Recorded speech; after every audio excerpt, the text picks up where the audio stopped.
European security and defence policy has become very salient over the last few years. However, political parties differ both on national and ideological lines. The EU has actually started pushing for a European defence industrial policy, investing in research and development programs, as well as cooperating on procurement policies. However, the organizational structures that we observe within the EU are just moderate, so there's not much within the EU that can plan and conduct a common security and defence policy.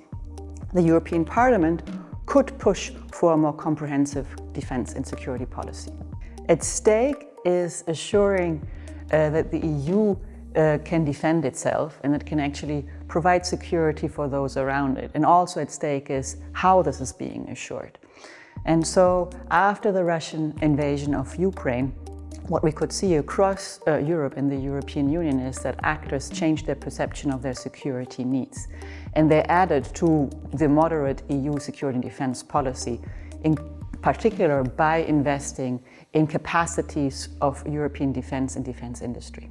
But these ambitions that have now been pursued don't find agreement among all political actors within the EU.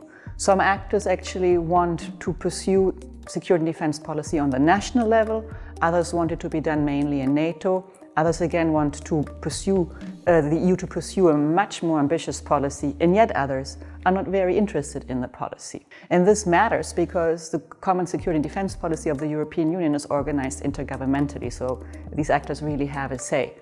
The European Parliament in particular, actually depending on its composition, will be able to influence how the Commission will look like. The current President of the European Commission, Ursula von der Leyen, has already announced that she wants a defence commissioner. And so this is where the European Parliament can actually voice their preferences. And the European Parliament, through the co-decision procedure, can also influence the industrial policy and the defence industrial policy.